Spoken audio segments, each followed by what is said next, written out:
इस दुनिया में शायद ऐसा कोई व्यक्ति नहीं है जिसके पास कोई ना कोई परेशानी ना हो, लेकिन इंसान अपने इन्हीं परेशानियों को दूर करने के लिए वह एक ख़तरनाक प्लान बनाता है और उसी प्लान के तहत वह जो होता है काम भी करता है, काम के तहत साजिश भी करता है।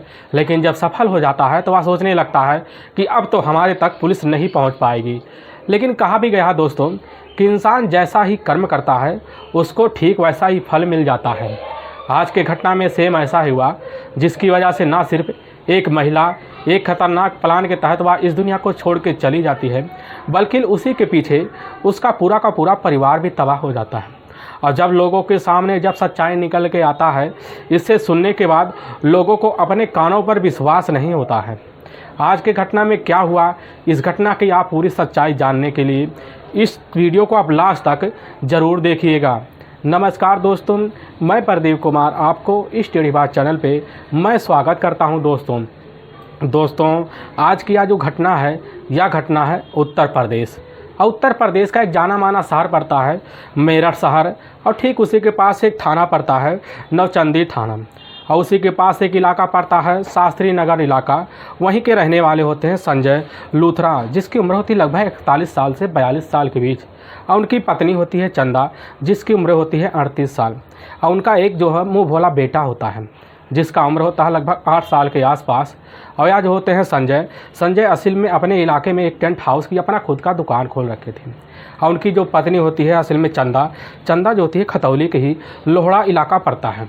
उसी इलाके में एक महिला विद्यालय होता है, प्राथमिक विद्यालय। उसी विद्यालय में वह एक प्राथमिक अध्यापिका के पद पर तैनात थे, यानी कि इनका जो परिवार था काफ़ी खुशियों का परिवार होता है।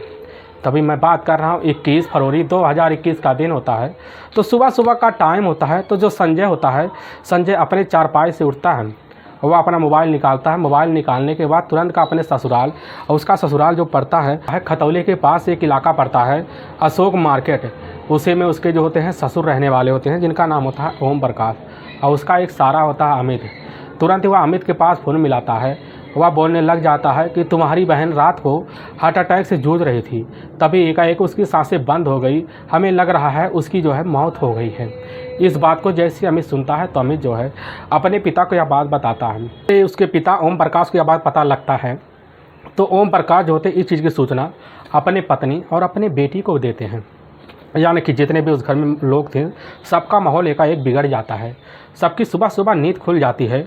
खुलने के बाद जो है सब इकट्ठा होते हैं, तो गाड़ी लेकर उसी समय वह जो होते हैं खतौली से मेरठ पहुंच जाते हैं। और जैसे ही ओम प्रकाश पहुंचते हैं, उनका परिवार पहुंचते हैं, तो वहां पर देखते हैं कि एक टेंट लगा हुआ है और सामने जो है काफ़ी ज़्यादा कुर्सियाँ बिछी हुई है, और उसी टेबल होता है, उसी टेबल पर वह चंदा का डेड बॉडी बिछा हुआ आता है। वहीं पर ओम प्रकाश पहुंचते हैं तो देखते हैं उनकी बेटी जो होती है काफ़ी सुनसान, यानी कि वह मृत अवस्था में पड़ी होती है। वह अपने बेटी को देखकर वहीं पर जोर से दहाड़े मार कर चीखना चिल्लाना शुरू कर देते हैं। उनका जो परिवार होता है वह भी चीखना चिल्लाना शुरू कर देता है। लेकिन ओम प्रकाश जो होते हैं तुरंत ही अपने दामाद संजय के ऊपर वह तुरंत इल्ज़ाम लगाने लगते हैं। वह कहने लग जाते हैं कि तूने ही हमारी बेटी के साथ कुछ ना कुछ किया है, क्योंकि आए दिन फ़ोन हमारी बेटी करके हमें शिकायत करते थे कि हमारे पति हमें काफ़ी तंग करते हैं। अपने मन मर्जी का मालिक है, वह सोचते हैं कि अपने हिसाब से काम चलाएं। लेकिन लगता है तूने आज हमारी बेटी का ज़िंदगी ही उजाड़ कर इस दुनिया से जुदा ही कर दिया। अब जैसे इस बात को संजय सुनता है, संजय वह कहता नहीं पिताजी, हम ऐसा नहीं कर सकते, किस पति पत्नी के बीच में ऐसा नहीं होता है। अब जो होता है संजय का जो साला होता है, वह साला अमित इस बात को सुनता है, तुरंत ही अपनी नज़दीकी थाने उसी समय नौचंदी में फ़ोन कर देता है।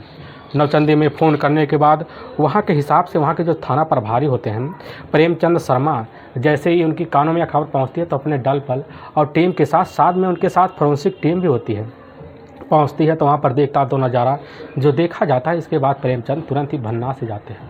भन्नाने के बाद लोगों को हटाते हैं तो डेड बॉडी को पास पहुँचते हैं, और फोरेंसिक टीम से बोलने लगते हैं कि इनकी डेड बॉडी का अच्छा सा मुआयना किया जाए और इस घर के जांच भी अच्छे से किया जाए।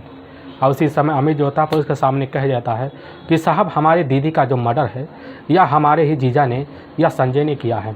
पुलिस वहाँ सोचने लग जाती है कि तुम किस बिना पर कह सकते हो कि तुम्हारे जीजा ने यह सब काम किया है।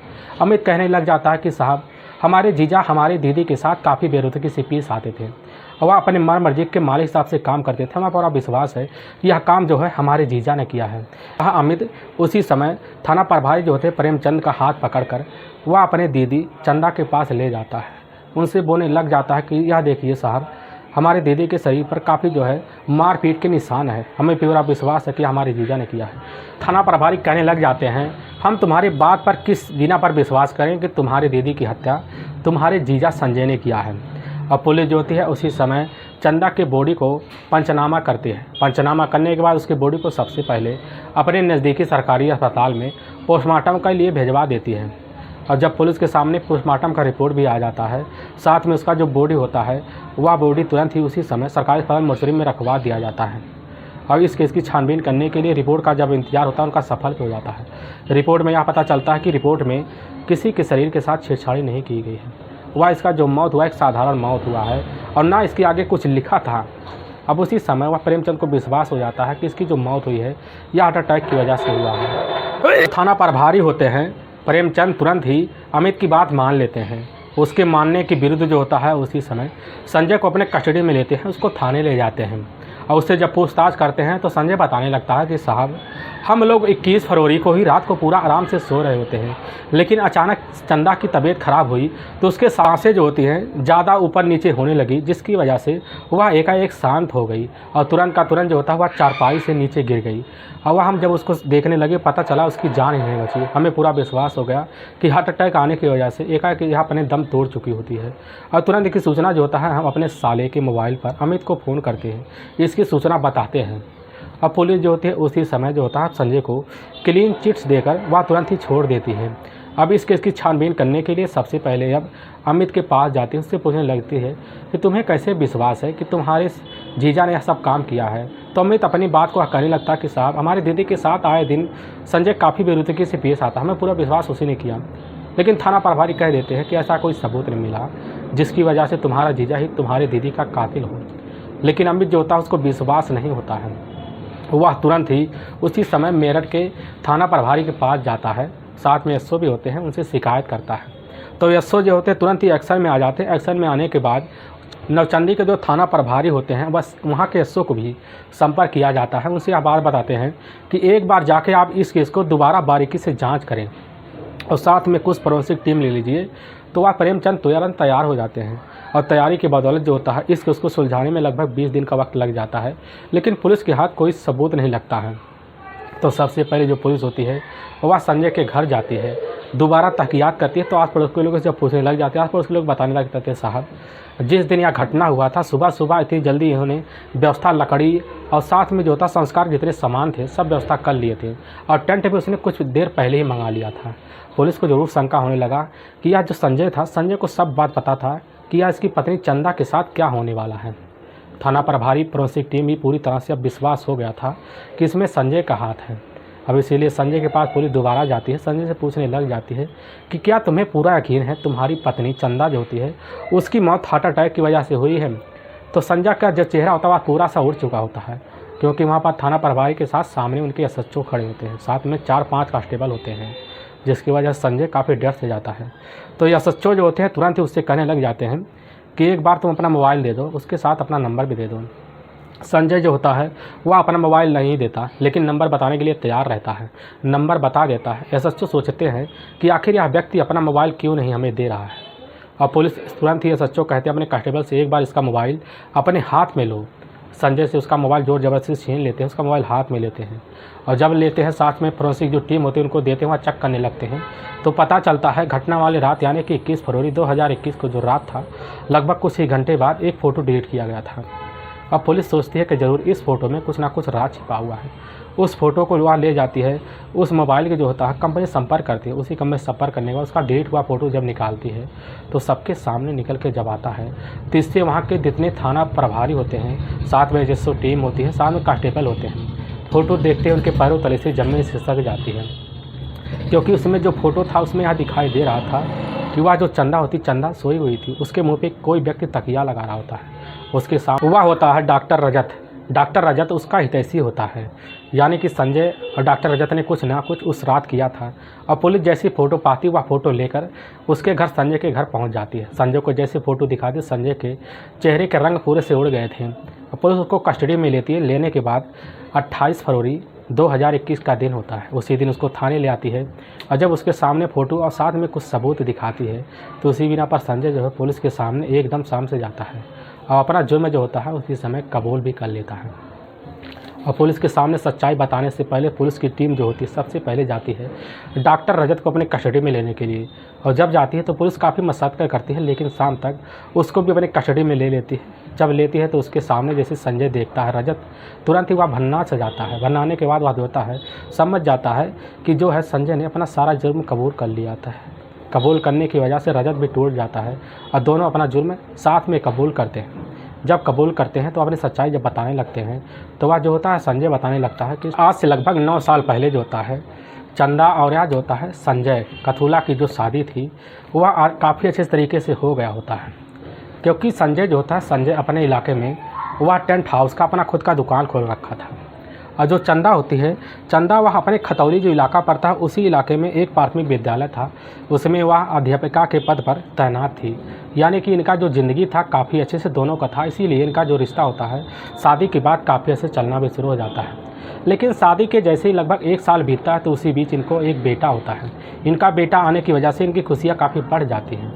ऐसे बीतते बीतते लगभग 5 साल का वक्त बीत जाता है और जब 5 साल का वक्त बीत जाता है जो संजय होता है, संजय उसी टेंट की दुकान पे ज़्यादा समय बिताता है।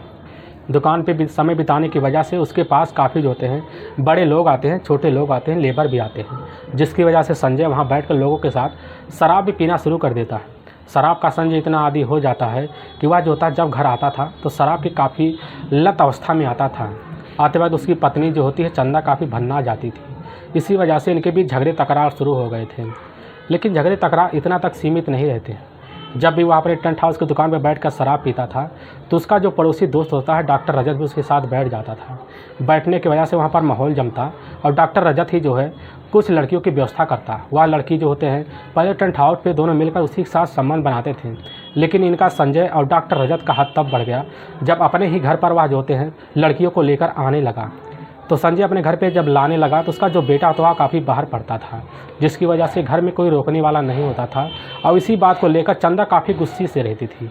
वह अपने ही घर में लाकर दूसरी लड़कियों के साथ दोनों मिलकर एक ही घर में संबंध बनाते थे, लेकिन इसके खिलाफ जो थी चंदा नहीं जा पाती। जब चंदे के साथ काफ़ी जो होता है डॉक्टर रजत और वह जो होता है संजय दोनों मिलकर काफ़ी बेरुखी से पेश आते थे तो संजय कभी कभी अपनी पत्नी के साथ पिटाई कर देता था। इसी पिटाई के चलते 2015 का साल होता है। उसी साल में जो होती है चंदा वह अपने बेटे को लेकर अपने ही मायके चली जाती है। और जब मायके जाती है तो वहाँ पर उसका जो घर होता है संजय का पूरा खाली हो जाता है। उसी घर में संजय और डॉक्टर रजत दोनों मिलकर काफ़ी जो होता है दिनों तक लड़कियां लाते हैं। लगभग 6 महीने तक वह अपने घर में काफ़ी ऐश से करते हैं। लेकिन 6 महीने का जैसे वक्त बीत जाता है संजय जो है अपनी पत्नी को मना कर कैसे ना कैसे दोबारा वापस ले आता है। तो चंदा के साथ रहने लगता है, लेकिन 3 महीना तो कैसे ना कैसे काट लेता है। लेकिन 3 महीना बाद जो होता है एक दिन ऐसा घटना घटता है जिस दिन वह जो होती है चंदा अपने स्कूल से शाम को जैसे लौट के आती है तो उसमें देखती है कि एक ही कमरे में संजय और डॉक्टर रजत एक लड़की के साथ अर्धनग्न अवस्था में तीनों पड़े हुए होते हैं। उसी समय चंदा जो होती है दोनों को काफ़ी खरी खोटी सुनाती है। खोटी सुनाने के बाद इन तीनों के ऊपर जो होता है झूठ पड़ती है, जिसकी वजह से यह तीनों सरों के मारे झुक जाते हैं। वहाँ जो लड़की वह भी तुरंत ही अपने कपड़े पहनकर फरार हो जाती है और डॉक्टर रजत और संजय दोनों जो होते हैं काफ़ी निराश हो जाते हैं। लेकिन चंदा जो होती है अपने काम में लग जाती है। और उसी समय जो होता है चंदा के साथ जो उसका जो पति होता है, पति संजय भी वह काफ़ी बेरुख हो जाता है। वह सोचने लग जाता है कि हमारी ज़िंदगी में हमारी सबसे बड़ी अगर रोड़ा बनने वाली कोई है, हमारी मौज मस्ती की ज़िंदगी में रोड़ा अगर कोई बनने वाली और है तो वह कोई और नहीं, हमारी पत्नी चंदा आ रही है। इसीलिए अपनी पत्नी को हमें अपने रास्ते से हटा देना चाहिए, जिसकी वजह से इस घर में हम काफ़ी ऐशो आराम से जिएंगे। संजय जो होता है अपने इसी प्लान को कामयाब करने के लिए लगभग 3 महीने पहले वह षड्यंत्र रखता है। उसी षड्यंत्र के तहत जो होता है अपनी पत्नी चंदा के नाम 50 लाख का बीमा करवा देता है और वह इस बीमा को भरना शुरू कर देता है। लेकिन जैसे ही घटना के लगभग 5 दिन पहले होता है, उसी पहले 5 डॉक्टर रजत से कह देता है कि हमारे जो 1.5 लाख रुपये तुम बाकी हो उस रुपये को तुम भूल जाओ अगर हमारे इस प्लान को कामयाब दे दो। तो वह होता है डॉक्टर रजत तुरंत तैयार हो जाता है। तभी जो होता है 20-21 का दिन होता है। तो शाम का टाइम होता है। शाम के टाइम जैसे ही खाना खाने के लिए जाते हैं तो उसी समय जो होता है संजय अपनी पत्नी चंदा के खाने में काफ़ी ज़्यादा नींद की गोली मिला देता है और चंदा अपने कमरे में सोने के लिए चली जाती है। रात का लगभग 1 बजे का टाइम होता है।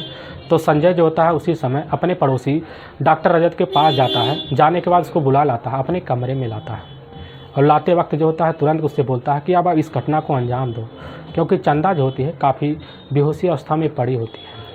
अब वह उसी समय जो होता है डॉक्टर रजत जाता है, तकिया लेता है। तकिया का सहारा लेने के बाद उसका जो होता है उसी समय गला दबाने लगता है। लेकिन संजय दोस्त है, संजय अपना मोबाइल निकालता है, उसमें फ़ोटो खींचता है। खींचते वक्त जो होता है वह डॉक्टर रजत नहीं देख पाता, लेकिन जब अपना काम कर लेता है तो तुरंत जो होता है संजय डॉक्टर रजत को वह मोबाइल वीडियो फ़ोटो दिखाने लगता है। डॉक्टर रजत जो होता है उस वीडियो को कैसे न कैसे करके डिलीट करवा देता है और वह जो होता है डॉक्टर रजत अपने घर चलाता है।